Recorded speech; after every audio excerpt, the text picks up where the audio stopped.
শোকের ছায়া বন দপ্তরে। মুখ্যমন্ত্রী মমতা বন্দ্যোপাধ্যায়ের আদরের সোহান আর নেই। বাঘ দুটিকে দেখে আদর করে মুখ্যমন্ত্রী নাম দিয়েছিলেন সোহান আর সোহানি। আগেই প্রাণ হারিয়েছে সোহানি, অবশেষে প্রাণ হারালো মুখ্যমন্ত্রী মমতা বন্দ্যোপাধ্যায়ের সাধের সোহান। শনিবার বন দপ্তরের তরফ থেকে সোহান মারা যাওয়ার খবর নিশ্চিত করা হয়। তারপর ময়না তদন্ত করে নিয়মমাফিক শেষকৃত্য সম্পন্ন হয়। ঝড়খালি ব্যাঘ্র পুনর্বাসন কেন্দ্রে প্রথমে যে দুটি বাঘকে এনে রাখা হয়েছিল তাদের মধ্যে অন্যতম হল সোহান। সোহান ছিল পূর্ণবয়স্ক একটি পুরুষ বাঘ, অন্যদিকে সোহানি ছিল বাঘিনী। প্রথম ঝড়খালি পুনর্বাসন কেন্দ্র তৈরি করা হয় তখন 2012 সালে মুখ্যমন্ত্রী মমতা বন্দ্যোপাধ্যায় এই পুনর্বাসন কেন্দ্রের উদ্বোধনে যান। আদর করে দুটি বাঘের নামকরণ নিজেই করেন। তারপর থেকে সেই নামেই ডাকা হয়ে থাকতো তাদের।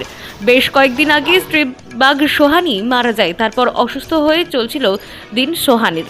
শনিবার সেও মারা গেল। 2009 সালে বারবার সাতজেরিয়া লোকালয়ে ঢুকে পড়েছিল এই সোহান। বন দপ্তরের পাতা খাঁচায় ধরা হয় তাকে, তারপর নিয়ে রাখা হয়েছিল আলিপুর চিড়িয়াখানাতে। পরবর্তীতে তাকে পুনরায় ফিরিয়ে আনা হয় ঝড়খালি ব্যাঘ্র পুনর্বাসন কেন্দ্রে। পর্যটকদের কাছে যথেষ্ট আকর্ষণীয় ছিল সোহান ও সোহানি। প্রতিদিন হাজার হাজার মানুষ ভিড় জমাতেন এই সোহান ও সোহানিকে দেখতে। সোহানি মারা যাওয়ার পর নতুন একটি বাঘ এনে রাখা হয় ঝড়খালিতে, কিন্তু তাতে মন ভরেনি সোহানের। সোহানের জন্য প্রতিনিয়ত চিকিৎসা চলছিল।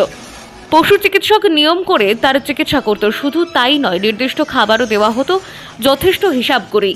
তবে সোহান মারা যাওয়ার একদিকে যেমন মন খারাপ ঝড়খালি পুনর্বাসন কেন্দ্রের কর্মীদের, তেমনই পর্যটকদেরও। আপাতত ঝড়খালি পুনর্বাসন কেন্দ্রে একটি বাঘ এখন থাকলেও এ বিষয়ে রাজ্যের বন্যপ্রাণ শাখার অধিকর্তা নীলাঞ্জন মল্লিক বলেন, বিষয়টি দুঃখের, তবে যথেষ্ট বয়স হয়েছিল এই বাঘটির।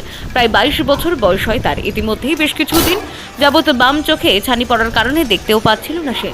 অন্ধত্ব অবস্থায় দিন কাটছিল। সব মিলিয়ে বার্ধক্যজনিত অসুস্থতার কারণে মারা গিয়েছে বাঘটি। ব্যুরো রিপোর্ট, অরণ্য টিভি।